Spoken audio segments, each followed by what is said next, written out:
Hey, how's it going, everybody? This is Old School Gamer. We're back here in a video today. So Atlus have made a threat to all the YouTubers and Twitch streamers on if they decide to stream their newest game, Persona 5, that they might give them a strike on their channel, or maybe even worse, suspend their whole account for a certain amount of time if they record or maybe even live stream past a certain point in the game, or maybe even spoil anything about it. Atlus even went as far as to make a huge statement and a whole bunch of pointless rules towards Twitch streamers and also YouTubers about recording Persona 5 footage. Now, I'm gonna say this, that Atlus does have every right to do this, and yes, I know it sounds fucked up, but it is true. Atlus has every right to claim copyright footage, strike you for any reason for recording past that point. It sounds fucked up. They have every right to do it, so I am gonna say that. But I am against this rule entirely. I am entirely against it. I'm not for it. I'm totally for the Let's Players, and if they want to record past it, I really think they should. I don't think Atlus should interfere that. If somebody wants to spoil the game, it's entirely their fault, and they should if they want to. But the publisher even went as far to say this in their statements. Simply put, we don't want the experience to be spoiled for the people who haven't played the game. Our fans have waited years for the game to come out, and we really want to make sure they can experience it fully as a totally new adventure. Now, if somebody who is interested in Persona 5 and was looking up footage of it and was thinking like, hey, I might want to get this game, but I'm not sure of it, and I don't want to watch a review, I want to watch gameplay because I feel like that might give me a better perspective of the game on if I might want to get it. And if they decide to spoil the game or not, or if they go too far than they expected, it's entirely their fault, and it is also entirely their choice on if they want to spoil the game or not. So, like I said, I don't really think Atlus should interfere in that, but the publisher also went off to say this, and also another statement. Right here is also pretty fucked up, but this is what they said. If you decide to stream past 7/7, and they also said here in bold letters and also cap, they said, I highly recommend not doing this. You have been warned. You do so at the risk of being issued a content ID claim or worse, a channel strike, or maybe even an account suspension. Now, I'm gonna say this, what they mean by not streaming past 7/7 is that Persona does use the day system, is I believe is what they call it. They go by the day, like they go by the calendar in the day, like you have to go by every day in the calendars, and the game starts off sometime in April, so you are able to kind of record like a third of the game, but there's a little catch there. You can only record up to 90 minutes at a time up to a certain point in the game, all the way up to July 7th, so that is kind of fucked up. You can only record or live stream 90 minutes at a time of the game during that time period of it. So if you do decide to stream or record, just be careful there, or you can be a total rebel and just go past it, because I'm going to say this, Atlus can't stop everybody from recording more gameplay than that and also spoiling everything. So Atlus can't stop everybody, so keep that in mind. So everybody, a lot of people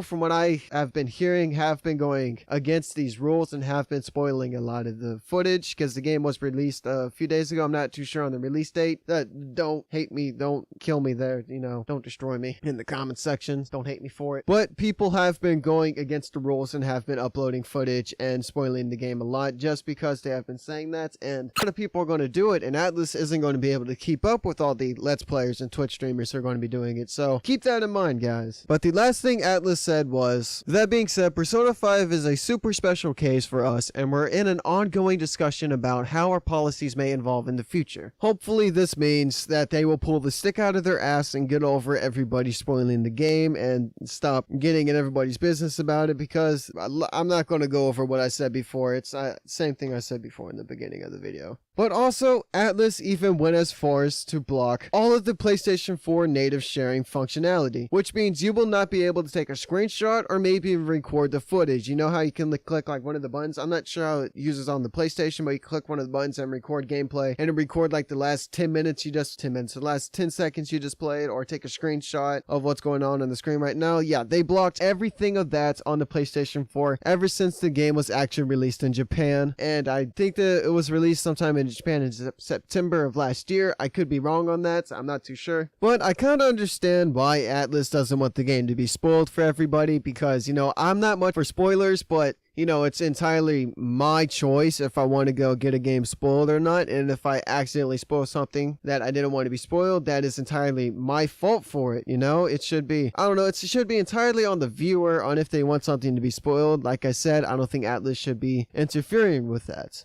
And also, if people are thinking about buying the game, I believe I said this earlier, if people are thinking about buying the game, they might want to look up gameplay footage instead of a review, because, you know, some reviews don't show gameplay footage and it's just them talking about it, and they might throw a little bit of spoilers in there, but some people might not mind the spoilers, like I said, but some people might want to watch gameplay footage, and if they can only watch up to a certain point in the game, and they want to watch more, and they don't feel satisfied with what they watched, they might want to watch a little bit more, but they just can't, because there's no more footage out there, because Atlus won't let you. But, you know, that's it. It's kind of fucked up, you know. It's kind of, this might just hurt Atlus overall, you know. It might hurt their sales, it might hurt the business overall, you know. It might not hurt them too much, but then again, it is Persona, and Persona is a pretty big franchise from what I hear. I haven't played too much of them. I own the second one on the PS3 as one of the PS1 classics. I played very little bit of it. I haven't played too much, but I haven't played Persona 5 yet because I don't own a PS4. Please don't hate me there. I'm just letting you guys know on this so you guys don't stream or record anything past this. You know, I'm trying to be a nice person here. Why they're trying to stop spoilers, I don't know. Hopefully they will, but other than that, I'm ending off the video there because I feel like I've been rambling off throughout most of this video. As always, don't forget to like, maybe subscribe if you feel like I'm worthy enough, and as always, don't forget to put your thoughts and comments down there in the comment section below. Are you guys for this rule? Are you guys against this rule? Whatever, put it down there in the comment section below. Let me know, and as always, have a good day, night, afternoon, whatever time you guys are watching this, and as always, keep it old school. I'll catch you guys in the next video later, and as always, thank you for watching.